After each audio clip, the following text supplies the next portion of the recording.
Hello दोस्तों, मैं शंकर लाल और आप सभी का स्वागत करता हूं बीएससी वाला सीखकर पर। और साथ ही साथ आप हमारे दूसरे चैनल जो सिक्योरिटी एग्जाम अड्डा है, जिस पर विस्तृत रूप से नोट्स आपको देखने को मिलते हैं। और मैं इस पर आपके लिए लेकर आता हूं जी, जो गेस्ट पेपर होते हैं आपके, जो कल आने वाली एग्जाम में आपके लिए महत्वपूर्ण रहने वाले हैं, जिसमें गेस्ट पेपर जो आपके हंसराज भादरई के द्वारा बनाए जाते हैं और नितेश सर के द्वारा बनाए जाते हैं, वो सारे के सारे गेस्ट पेपरों का हम सॉल्यूशन करवाते हैं इस यूट्यूब चैनल पर। और आप सारे के सारे सब्सक्राइब कर लीजिए। और गेस्ट पेपर एक दिन पहले देखने के लिए आप हंसराज भदरिया और नितेश चौधरी वाला जो इंस्टाग्राम अकाउंट है उसे फॉलो कर सकते हैं। साथ ही साथ हमारे दो चैनल है, यूट्यूब चैनल जो बीएससी वाला सीकर और शिकावटी एग्जाम अड्डा, इन दोनों को क्या कर सकते हो, सब्सक्राइब कर सकते हो।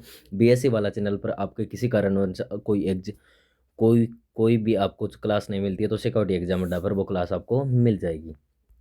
फिर अब मैं बात करता हूँ जो आपको एक हमारा चलता है मेंबरशिप प्लान। मेंबरशिप प्लान में क्या होता है कि जो गेस्ट पेपर होते हैं वो सारे के सारे एक साथ आपको देखने को उसी चैनल पर मिल जाते हैं। और वो चैनल है BSc by AK sir. BSc by AK sir, इस पर आप पूरी की पूरी जो मेंबरशिप के बारे में पूरी जानकारी ले सकते हो। इसमें क्या क्या जानकारी आपको प्रोवाइड करवाई जाती है, जैसे कि आपकी बीएससी है तो बीएससी में आपको लगभग 149 रुपये देकर आपको क्या है मेंबरशिप दी जाती है। और आप अगर बीए की तैयारी कर रहे हो तो केवल और केवल 99 रुपये में आपको क्या दी जाती है, मेंबरशिप दी जाती है, जिससे आपको नोट्स प्रोवाइड करवाए जाते हैं। नोट्स जो आपके जो कॉलेज के नोट्स है वो कॉलेज के नोट्स आपको प्रोवाइड करवाए जाते हैं। अब हम बात करने वाले जो आपको कल जो इकोनॉमिक्स में जो जो क्वेश्चन आपको पूछे जा सकते हैं, उन क्वेश्चनों के बारे में हम चर्चा करने वाले हैं। थर्ड सेमेस्टर के बारे में बात करने वाले हैं, थर्ड सेम में क्या क्या पूछा जाएगा क्या नहीं।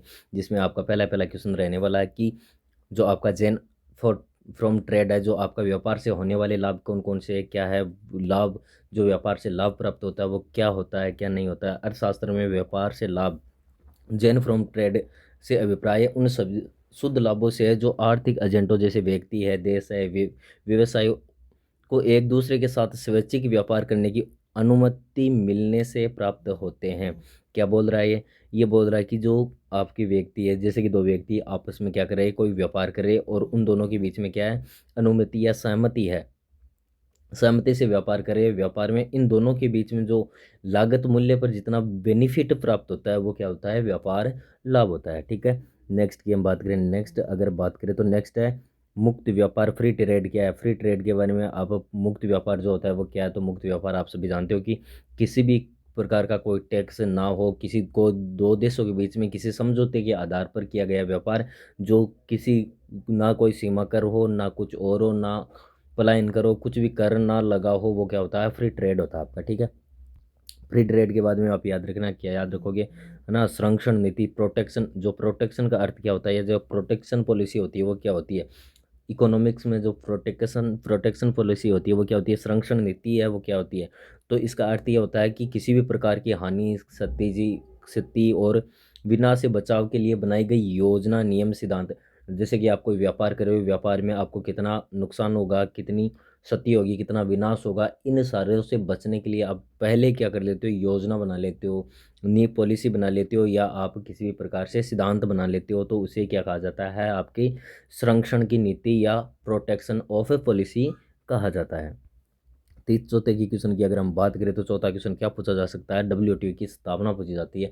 वर्ल्ड ट्रेड ऑर्गेनाइजेशन के बारे में आपको पूछा जा सकता है कि इसकी स्थापना कब हुई, किस उद्देश्य से की गई, क्यों की गई, ये सारे के सारे क्वेश्चन आपसे पूछे जा सकते हैं। तो विश्व व्यापार संगठन जो है इसकी स्थापना 1 जनवरी 1995 को की गई थी। मराकेश समझौते के तहत हुई थी। इससे ट्रैफिक और व्यापार पर सामान्य समझौते जैसे गेट का स्थान लिया, जिसे 1948 में बनाया गया था। 1948 में आपको पता है कि महासभा की स्थापना हुई थी। महासभा ने विश्व में व्यापार करने के लिए एक समझौता बनाया था, कौन सा, ट्रैफिक और व्यापार सामान्य समझौता। जो गेट बनाया था उस गेट का ही ये रूप लिया था, कब, 1 जनवरी 1995 में। अगला क्वेश्चन आपसे पूछा जा सकता है कि भुगतान संतुलन, बैलेंस ऑफ पेमेंट्स क्या होता है, बैलेंस ऑफ पेमेंट, है ना, भुगतान का सुल्तान, बीओपी क्या होता है ना, भुगतान सुल संतुलन। तो एक निश्चित अवधि में किसी देश के निवासियों और दुनिया के बाकी हिस्सों से बीच में सभी आर्थिक लेन देन का एक व्यवस्थित रिकॉर्ड इन लेन देनों में मुख्य रूप से शामिल है ना, पूरा रिकॉर्ड रखना क्या होता है, भुगतान संतुलन होता है। अगली हम बात करें तो आर्थिक वृद्धि, इकोनॉमिक ग्रोथ। ग्रोथ की अगर बात करें तो इकोनॉमिक जो ग्रोथ होती है वो क्या होती है? इकोनॉमिक ग्रोथ को किसी अर्थव्यवस्था में किसी निश्चित अवधि या उत्पादित अंतिम वस्तुओं और सेवाओं के कुल मूल्य में वृद्धि के रूप में परिभाषित किया जाता है। इसे आमतौर पर किसी भी देश के प्रति व्यक्ति सकल घरेलू उत्पाद जो जीडीपी होती है ना, जो सकल घरेलू उत्पाद होता है आपका जीडीपी जो होती है वृद्धि के रूप में मापा जाता है। आर्थिक वृद्धि केवल उत्पादित वस्तुओं और सेवाओं का परिणाम बताती है। आर्थिक वृद्धि क्या बताती है? केवल जो आपकी इकोनॉमिक ग्रोथ होती है वो केवल उत्पादित वस्तुओं और सेवाओं का परिणाम बताती है, लेकिन जीडीपी क्या करती है? ये आपको आमतौर पर व्यक्ति की सरल सकल घरेलू उत्पाद के बारे में बताती है। अगर हम अगले की बात करें तो सार्वजनिक वस्तुएं जो पब्लिक गुड्स होते हैं वो क्या होते हैं? तो सार्वजनिक वस्तुएं वे वस्तुएं या सेवाएं हैं जिनका उपयोग समाज में प्रत्येक सदस्य बिना किसी उपलब्धता के काम के बिना कर सकता है ना। अगला आगे अगर बात करें तो अगला है कि प्रत्यक्ष डायरेक्ट टैक्स क्या? डायरेक्ट टैक्स की अगर बात की जाए तो प्रत्यक्ष कर वह कर है जिसका बोझ सीधे उस व्यक्ति या संस्था पर पड़ता है जिस पर वह लगाया जाता है। जैसे कि कोई भी आपका आय कर है, आपका निगम कर है। प्रत्यक्ष करों के सामान्य उदाहरण संपत्ति कर है, जैसे कि किसी की संपत्ति है उस पर कर लगाया जाता है तो वो जिसकी संपत्ति है उस पर सीधा प्रभाव पड़ता है, वही क्या है? प्रत्यक्ष कर होता है। और ये टाल नहीं सकता कि ये अब मेरी संपत्ति है तो इस पर कर ना लगा कर उसकी संपत्ति पर लगा दो। वो जिस संपत्ति पर लगाया जाता है उसी को वो कर भुगतान करना होता है। अगली हम अगर बात करा कि मानव सूचकांक जो SDIM ह्यूमन डेवलपमेंट इंडेक्स जो होता है वो क्या होता है, वो और क्या मापता है? तो संयुक्त राष्ट्र विकास कार्यक्रम जो UNDP है आपका, उस द्वारा जारी किया गया एक समग्र सूचकांक है। यह किसी भी देश के मानव विकास के स्तर का आकलन करने के लिए आकलन करता है। क्या करता है? किसी भी देश में जो मानव विकास होता है उसके स्तर का क्या करता है? आकलन या उसको मापता है। कौन? आपका SDI ह्यूमन डेवलपमेंट इंडेक्स।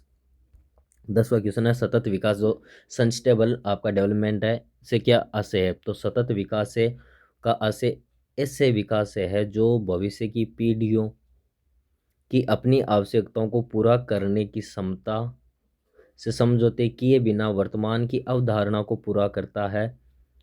इस अर्थ में किसी प्राकृतिक संसाधनों का उपयोग इस प्रकार किया जाए कि पर्यावरण के समाज के साथ साथ अर्थव्यवस्था का भी ध्यान रखा जा सके।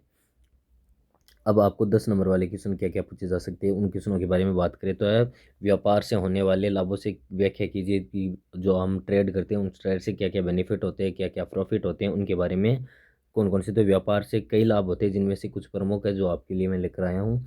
वो है एक तो तुलनात्मक लाभ होता है जो देश या व्यक्तियों के उन वस्तुओं के उत्पादन में विशेषज्ञता हासिल करने की अनुमति मिलती है और जिन्हें वे कम अवसर लागत पर उत्पादित कर सकते हैं जिससे कुल उत्पादन बढ़ता है। वो कौन सा होता है? तुलनात्मक लाभ होता है। एक होता है आपका विशिष्टीकरण लाभ होता है जो विशेषता के कारण संसाधनों में बेहतर उपयोग होता है जिससे उत्पादकता और दक्षता बढ़ती है, वो आपका विशिष्टीकरण लाभ होता है। एक बाजार का विस्तार होने से भी क्या होता है? व्यापार में लाभ होता है। किस प्रकार? जिसे अंतर्राष्ट्रीय व्यापार कंपनियों के लिए बाजार पहुंच बढ़ाता है जिससे राजस्व में वृद्धि होती है और बड़े पैमाने में अर्थव्यवस्थाओं का लाभ मिलता है। जैसे कि विदेशी व्यापार है, हम भारत में कोई भी चीज़ बना रहे हैं और किसी अन्य विश्व बाजार में बेच रहे हैं, जैसे अमेरिका में बेच रहे हैं तो अमेरिका की डॉलर हमारे भारत में आएगी तो इससे क्या होगी? इकोनॉमी आपकी भारत की इकोनॉमी है वो क्या होगी? मजबूत होगी। ठीक है। अगला बाजार विस्तार हो गया। उपभोक्ताओं के लिए विविधता की अगर बात करें तो उपभोक्ताओं को घरेलू स्तर पर उपलब्ध उत्पादों की तुलना में अधिक विविधतापूर्ण अवसर उत्पादों की पहुंच मिलती है। संसाधनों की उचित उपयोग तकनीकी विकास व्यापार से देश के संसाधनों उचित उपयोग होता है और नवाचार तकनीकी का विकास प्रोत्साहन मिलता है। दूसरा क्वेश्चन आपको 10 नंबर वाला पूछा जा सकता है कि जो जो आपका फ्री ट्रेड और जो प्रोटेक्शन पॉलिसी है उसको उन दोनों के बीच में जो डिफरेंस है वो आपको स्पष्ट करना है। तो मुक्त व्यापार क्या होता है? पहले तो आपको फ्री जो ट्रेड होता है वो क्या होता है? तो फ्री तो ट्रेड एक ऐसी व्यापार पॉलिसी है जिसमें है ना आपका एक्सपोर्ट और इंपोर्ट पर कोई प्रतिबंध नहीं होता, किसी भी प्रकार का कोई नहीं क्या नहीं होता? प्रतिबंध नहीं होता है। जैसे कि शुल्क है, आपका कोटा है, अन्य सरकारी नियम है, जो आपके अन्य गवर्नमेंट लॉ है। इसका मुख्य उद्देश्य तुलनात्मक लाभ का उपयोग करके आर्थिक दक्षता और उपभोक्ता लाभ बढ़ावा देना है। संरक्षण नीति जो आपकी है, प्रोटेक्शन पॉलिसी है, वो आयातित वस्तुएं जो आपकी इंपोर्ट जितनी भी गुड्स होती है उन पर शुल्क, आयात कोटा और अन्य सरकारी नियमों जैसे तरीकों के माध्यम से अन्य देशों से आयात को प्रतिबंध करने की आर्थिक नीति है। इसका मुख्य उद्देश्य है घरेलू उद्योगों और नौकरियों की रक्षा करना और अक्सर नए और कमज़ोर उद्योगों को विदेश प्रतिस्पर्धा से बचाने के लिए, ताकि उन्हें विकसित होने में समय मिल सके।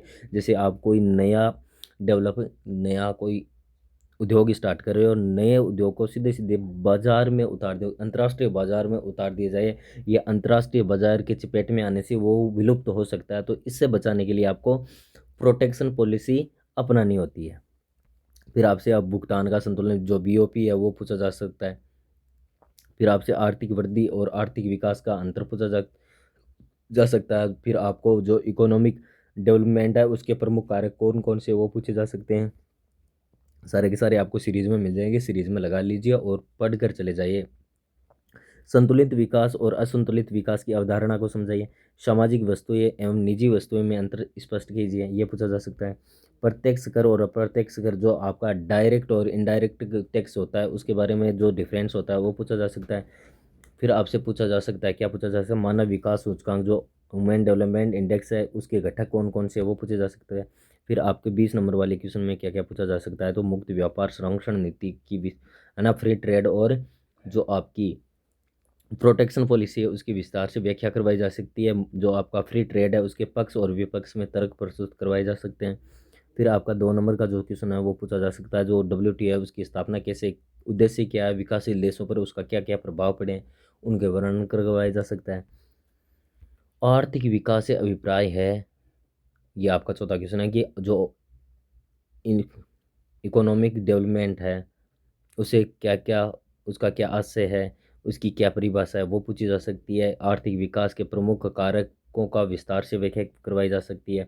संतुलित विकास एवं असंतुलित विकास के सिद्धांत की तुलना करवाई जा सकती है। वस्तु सेवा GST जो आपकी है ना, GST उस वो क्या है, इसके उद्देश्य क्या है, विशेषता क्या है और भारतीय अर्थव्यवस्था पर इसके क्या क्या इफेक्ट पड़े हैं वो बताइए। मानव विकास सूचकांक जो ह्यूमन ह्यूमन डेवलपमेंट इंडेक्स जो है उसकी अवधारणा को स्पष्ट करवाई जा सकती है। गरीबी एवं असमानता की समस्या का वर्णन कीजिए, ये आपसे पूछा जा सकता है। फिर आपसे सार्वजनिक ऋण जो पब्लिक डेप्ट होता है उसके बारे में पूछा जा सकता है, इसके कारण और प्रभावों की विवेचना कीजिए। व्यापार की शर्तें, ट्रिम्स ऑफ ट्रेड है ना, ट्रिम्स ऑफ ट्रेड की अवधारणा समझाए। इंटरनेशनल मॉनेटरी फंड जो IMF होता है आपका, उसकी भूमिका एवं कार्यों का वर्णन करवाया जा सकता है। फिर आपसे पूछा जा सकता है, क्या पूछा जा, ये आपके लिए सारे के सारे काम मिल जाएंगे, आपकी सीरीज में मिल जाएंगे। और अब आपको क्या करना है, ये सारे के सारे एक साथ क्वेश्चन पहले पाने के लिए आप हंसराज भदरिया और नितेश चौधरी चैनल को सब्सक्राइब कर सकते हो। और साथ ही साथ BSc वाला और सिक्योरिटी एग्जाम अड्डा विस्तृत पूरा का पूरा पेपर विस्तृत तौर पर पाने के लिए सिक्योरिटी एग्जाम अड्डा को आप फॉलो कर सकते हो। साथ ही साथ चैनल और वीडियो को शेयर करते रहिए, साथ ही साथ अपने सारे दोस्तों के साथ शेयर कर दीजिए और सब्सक्राइब करना ना भूलें और बेल आइकन ज़रूर प्रेस कर लीजिए। धन्यवाद सभी का अंत तक बने रहने के लिए, शुक्रिया। मिलते हैं अगले माइनर सब्जेक्ट को लेकर, अगली क्लास में मिलते हैं। धन्यवाद सभी का, शुक्रिया।